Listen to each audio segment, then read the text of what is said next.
감사합니다. 고맙습니다. 오늘 이렇게 늦은 시간 함께 강의에 참여해 주셔서 감사합니다. 이제 다들 백신 맞으시죠? 한 2달, 젊으시군요. 이거 부러운데요. 저는 좀 있으면 맞습니다. 저는 좀 있으면 맞아요. 얼른 백신 맞고 마스크를 벗고 강의를 하고 싶습니다. 자, 사회의 재물을 키워 나의 재물로 가져오는 사주. 시즌 7, 338강. 제가 원래 시즌 1, 0, 35, 0, 36 이런 식으로 강의를 했는데 이게 원래 시즌 7이에요. 그래서 시즌 7 정식 이름이 338강으로 하겠습니다. 제가 강의를 50강씩 묶어서 시즌제로 판매를 하고 있는데요. 이 온라인 판매를 할 때, 인강을 할 때 제가 시즌 1, 2, 3, 4, 5, 6 지금 현재 하고 있는 게 7강입니다. 참고를 해 주십시오. 자, 시즌 7 338강 사회의 재물을 키워 나의 재물로 가져오는 사주입니다. 지난 시간에는 인성이 많은 사주에 대한 제가 변호를 좀 했습니다. 사주는 좋고 나쁘고가 아니라 활용하기 나름이다. 오행구족으로 균형을 잘 갖추고 있어야 좋은 사주다. 사실 그게 어떻게 보면 명리계의 뿌리 깊은 중화억부론 만능론인데 이런 개념으로 보자고 우주는 불필요한 것을 만들지 않았다. 우주는 다 필요해서 만들었다. 우주는 불필요한 것을 만들지 않았다. 모든 우주의 에너지는 다 필요한 에너지다. 같은 측면이라고 볼 수가 있는 건데 그러면 어떤 사주는 좋은 사주고 어떤 사주는 나쁜 사주인가? 그런 개념으로 그런 좋다 나쁘다의 프레임으로 사주를 보지 말자. 사주를 볼 때 이 사주는 어디에 쓰는 물건인고? 라는 개념으로 봐야지 이 사주는 좋은가 나쁜가? 라는 저는 이거 되게 저급한 시선이라고 생각해요. 이것도 일종의 프레임인데 프레임 자체가 너무 후졌어. 너무 낡았어. 어떻게 좋다 나쁘다로 평가를 해. 인생에 고락이 많아요. 그러지 말고 모든 사람의 인생을 존중하자고요. 영혼의 선택을 존중하자고. 이게 영혼이 써가지고 온 버킷리스트, 영혼이 써가지고 온 이번 생의 수강계획서, 체험 수강계획서야. 내 체험 계획서에 특정 오행이 많으면 나빠요가 아니라 특정 분야를 집중적으로 깊이 있게 경험하고 체험하겠다는 거예요. 자, 우리 사주를 보는 측면에서 오해하기 쉬운 측면에 대해서 조금 설명을 드리자면 이런 거예요. 사주에 많은 것은 잘하는 거다. 사주에 없는 것은 못하는 거다. 이런 개념 아니에요. 사주에 많은 것은 많이 체험하는 것이다. 인 거지 잘한다 하고는 약간 달라요. 그러니까 축구를 많이 하다 보면 축구를 잘할 수는 있겠지만 축구를 많이 하기 때문에 다 잘하는 건 아니야. 축구를 못하니까 축구를 많이 하는 것일 수도 있어. 그림을 못 그리니까 그림을 집중적으로 하는 것일 수도 있고 수학을 워낙 못해가지고 이번 학기에 수학 점수 만회하고자 수학 집중과정을 선택한 것일 수도 있어. 수학을 잘해서 수학 집중과정을 선택한 게 아니라 수학을 잘해야 하는 것이 필요해서 수학 집중과정을 표현한 거야. 그게 더 말이 되잖아. 그렇죠? 아인슈타인이 만약에 다시 태어났다고 해봐. 아인슈타인이 다시 물리학자로 태어날까? 내가 봤을 땐 아인슈타인이 다시 태어난다 그러면 아휴 지난번 생에 물리학자 하느라 너무너무 머리가 아프고 사랑도 연애도 못 해보고 나 이번 생에는 물리학 이런 거 다 때려치고 나 한량으로 실컷 놀 거야 뭐 이럴 수도 있잖아. 그럼 뭐 캐러비안 해변에 무슨 해양구조사 뭐 이런 걸로 할 수도 있잖아. 그렇죠. 뭐 카지노에서 이렇게 도박하고 있는데 막 천재적인 머리로 막 그저 도박계의 신이 될 수도 있는 거잖아. 뭐 지겨우니까 물리학 안 할 수도 있잖아. 아인슈타인이 만약에 다시 태어난다 그러면 뭐 그런 느낌 같은 거죠. 그러니까 사주에 많은 것은 잘하는 거다가 아니라 사주에 많은 것은 이번 생에 많이 경험해야 할 필요가 있는 내용이다 같은 거예요.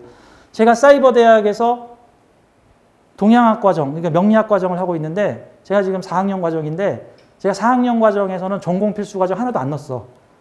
대신에 나한테 필요한 과목, 뭐 명상, 뭐 기치료, 뭐 요가, 전 다 그 과목만 넣었어요. 명리학은 다 뗐어. 나 이제 4학년에 명리학 과목 없어. 그러면 내 수강계획표를 본 사람이 고신쌤은 명리학을 못하는 거고 명리학을 못하고 대신 요가 명상만 잘 아니야. 난 요가 명상을 못해. 명리학은 잘해. 그래서 내 과목은 요가 명상을 집중적으로 채운 거야. 명리학은 할 만큼 했으니까. 자, 이런 느낌이죠. 그러니까 그런 개념으로 영원히 짜가지고 온 수강계획서다라는 개념으로 보자고요. 그러면 사주에 인성 많은 사람들은 이번 생에 놀고 먹는 집중과정이야? 아니야. 연구 개발하는 집중과정이야. 연구 개발하고 그동안 쌓아온 여러 인성들을 이번 생에 표현하고 발굴하고 인성 집중과정을 취하는 것이다 같은 거죠. 인성 집중과정은 어떤 면에서는 또 복지적인 혜택을 받은 거죠. 저는 그래서 인성다자 사주를 장학생이다라고 저는 표현을 해. 생계 보장해 주잖아. 인성 많으면 어떻게든. 그래서 저 최고의 백수가 인성다자 백수가 최고잖아. 무인성 백수 슬퍼요.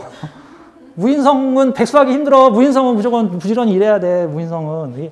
인성다자는 놀고 먹어도 어디선가 다 먹여 살려줘. 다. 뭐 부모가 먹여 살려주든 동사무소에서 먹여 살려주든 뭐 여자친구가 먹여 살려주든 뭐 앞집 주인이 먹여 살려주든 누군가 먹여 살려줘. 저 길고양이도 저 태어난 날 봐가지고 인성 많은 길고양이들은 편하게 먹고 살아. 무인성의 식신제사라면 맨날 거리에서 막 싸움하면서 막 피투성이 되면서 살아야 될 수도 있어. 자, 이번 사주에서는요. 사회의 재물을 키워 나의 재물로 가져오는 사주라는 제목인데 재성의 활용에 대한 측면에 대해서 이번 강의에서는 집중적으로 얘기하고요. 그 다음에 좀 덧붙여서 제다신약 나빠요라고 하는 편견에 대해서도 제가 좀 얘기를 좀 해주고 싶어요. 우리가 명리학 공부를 할 때 보통 기초 과정에서는요. 보편적 규칙에 대해서 배웁니다. 근데 이 보편적 규칙을 배울 때는 어쩔 수 없이 보편적으로 일어나는 현상에 대해서 좋다 나쁘다라는 구분이 좀 있어. 하지만 이 명리학이 중급 과정을 넘어서게 되면은 좋다 나쁘다가 아니라 모든 사주는 필요하다라는 개념으로 보게 됩니다.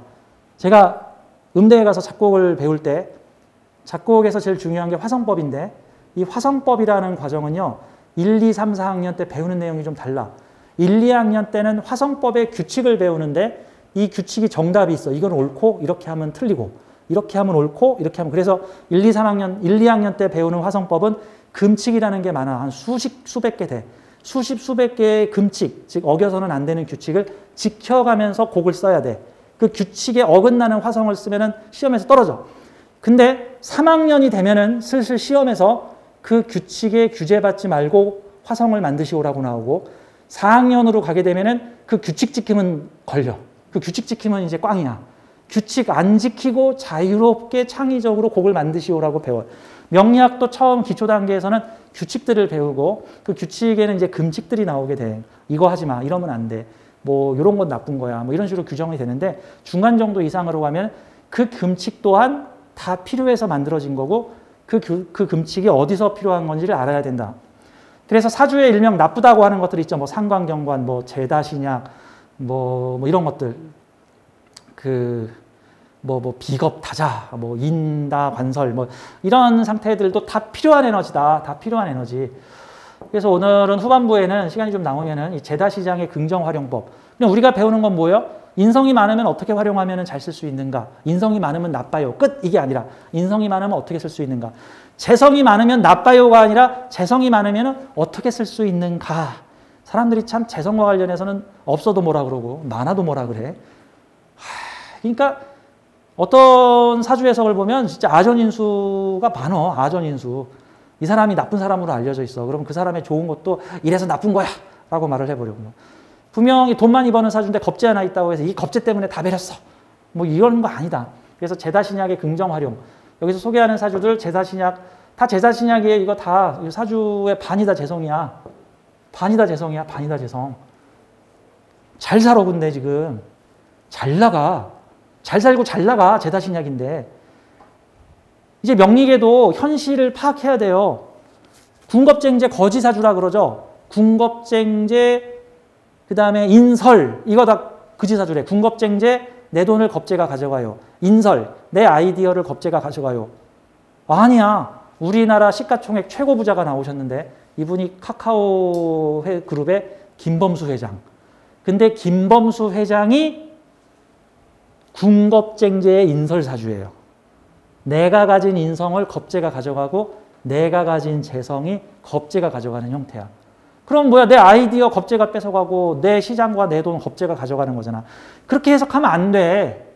내 아이디어를 겁재와 공유하고 내 재물 시장에 많은 겁재들을 참여시켜서 큰 시장을 만들어서 함께 버는 거야. 카카오톡이 어떻게 성공했어요? 카카오톡 보자고요. 옛날에 보통은 컴퓨터 프로그램을 만들면 옛날 마인드는 이거 우리만 써야 돼. 남들 알려주면 안 돼. 이거 우리만 쓰자. 그래서 컴퓨터 프로그램 만들어서 자기네만 썼어. 근데 카카오톡은 어떤 프로그램이에요? 제발 좀 써주세요. 제발 좀 무료로 퍼가세요.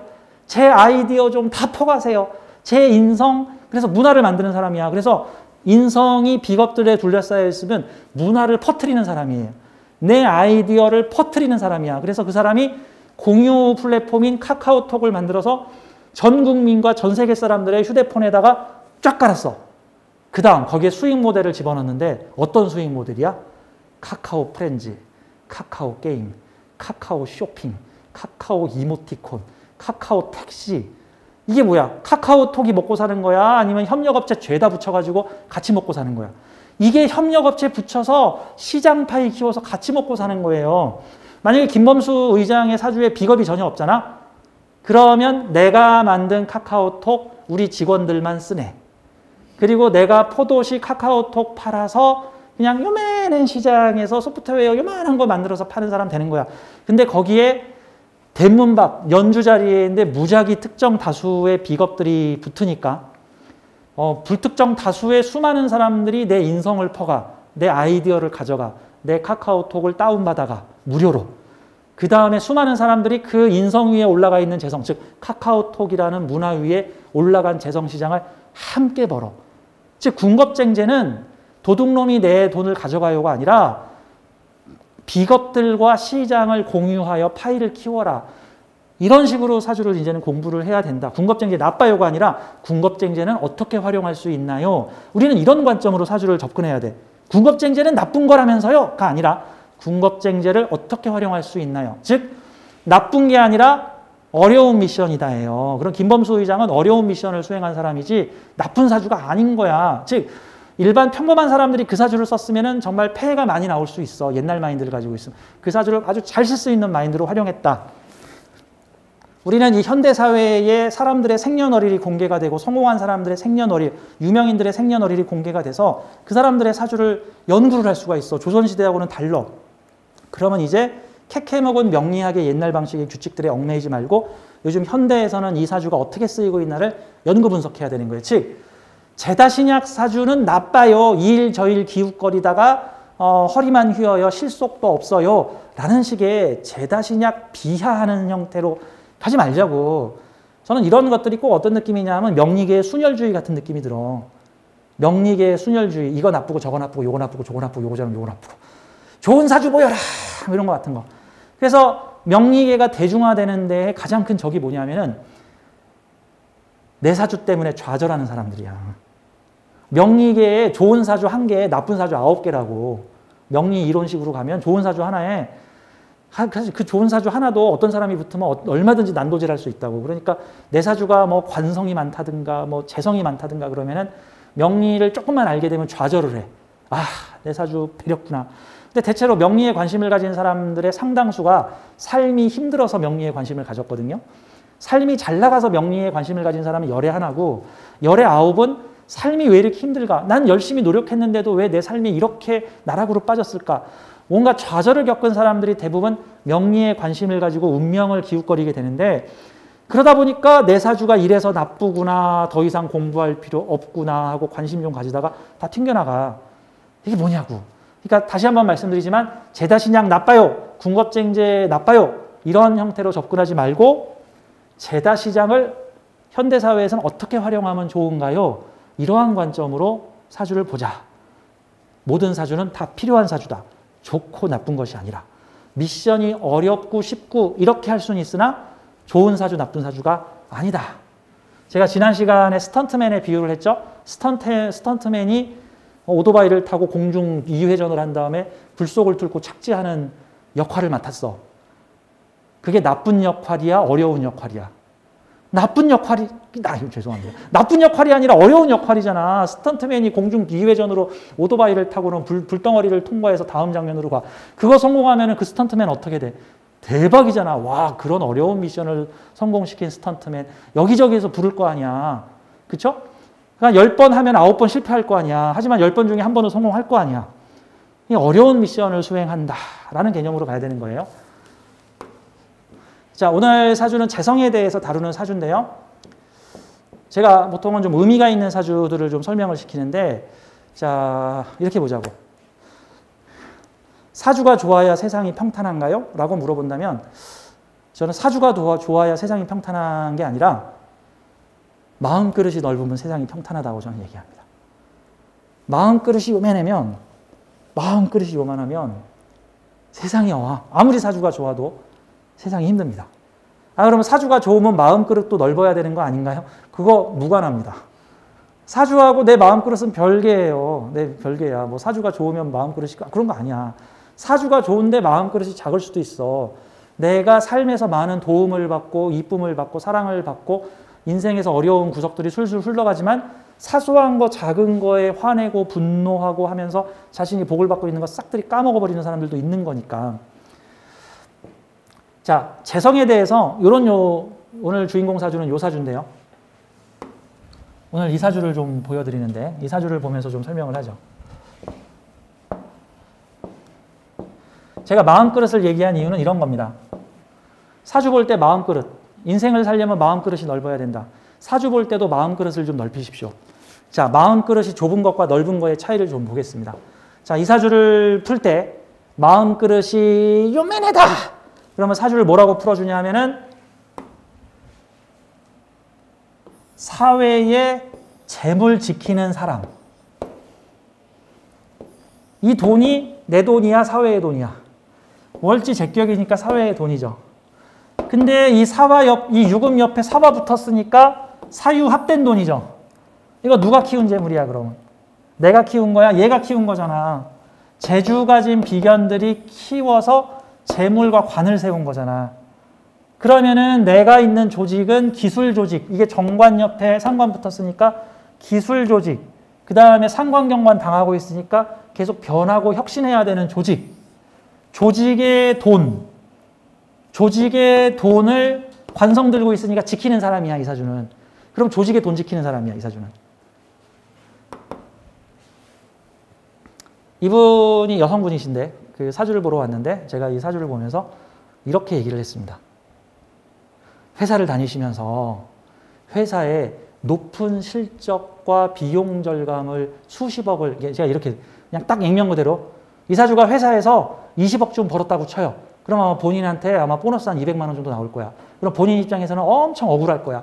내가 회사에 20억을 아껴다 줬는데 20억을 벌어다 줬는데 고작 나한테 대가가 이거밖에 없느냐라고 불평하지 마시라. 이 사주는 사회의 재물을 키워주면 그 키워진 재물이 내 재물이 되는 사주다. 인생 전반부의 미션은 연월에 있고 인생 후반부의 미션은 일시주에 있는데 인생 전반부에 나보고 비겁이 키운, 그러니까 남의 회사 재물이죠.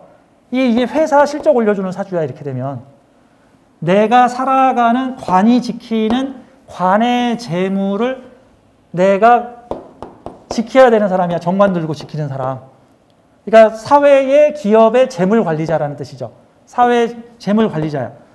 이 재성을 키우다 보면은 아마 많은 실적을 낼 수 있을 거야. 많은 실적을 내는데 남의 돈 키워주니까 배려소요가 아니라 이렇게 키워진 재물이 인생 후반에 내 뒤통수로 날라들어와서 병신합으로 엮여요.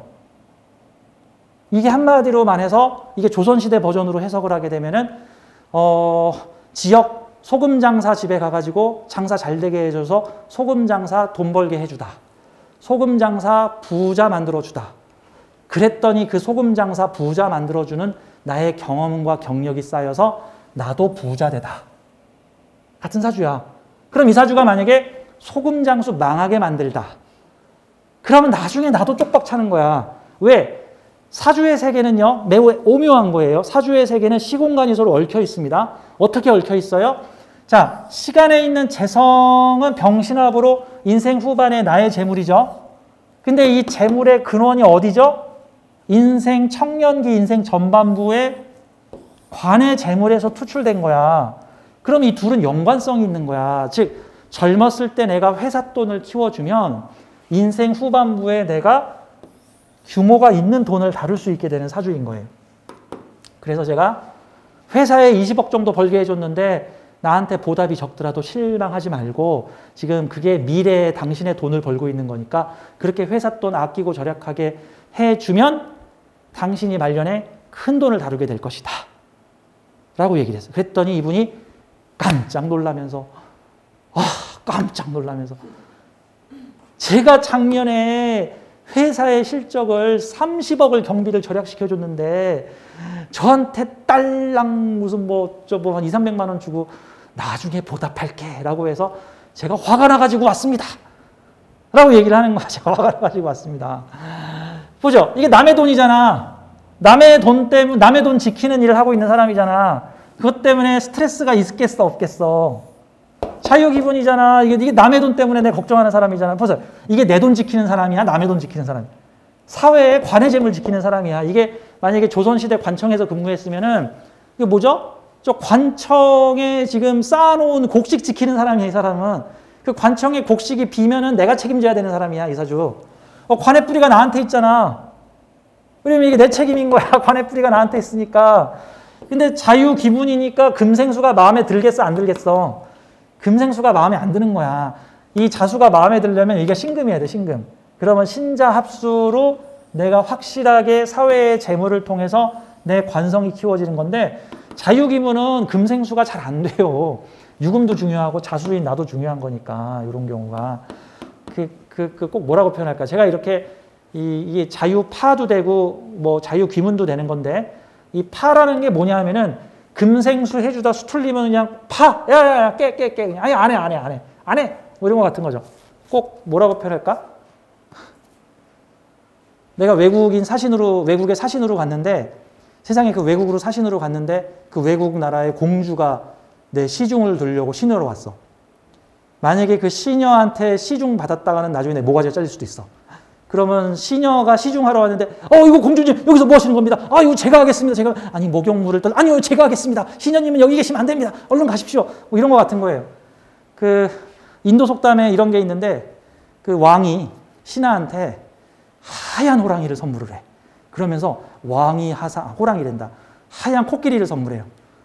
그러면서 이 코끼리는 왕이 하사한 코끼리니 잘 보관하거라. 혹시라도 그럼 이제 그 코끼리가 죽는 날이면 내 모가지 세상에 왕이 하사한 코끼리를 내가 죽이면 안 되잖아.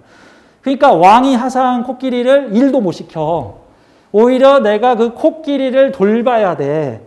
그게 뭐야? 코끼리는 원래 인도 사회에서 노가다 뛰는 동물이잖아. 원래 우리나라의 소처럼 뭐 무거운 거 들고 해야 되는데 근데 왕이 하얀 코끼리를 선물해서 몸에 때라도 묻으면 안 돼. 상처도 나면 안 돼.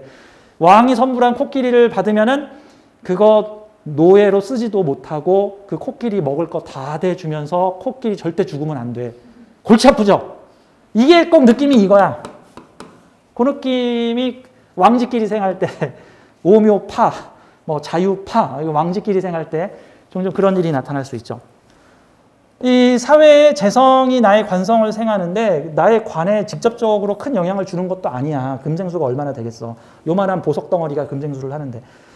물을 정화하는 데는 이게 보통은 유금 자체가 예민함의 글자거든요. 유금 자체가 예민함의 글자. 예민한 돈 다루는 사람이에요.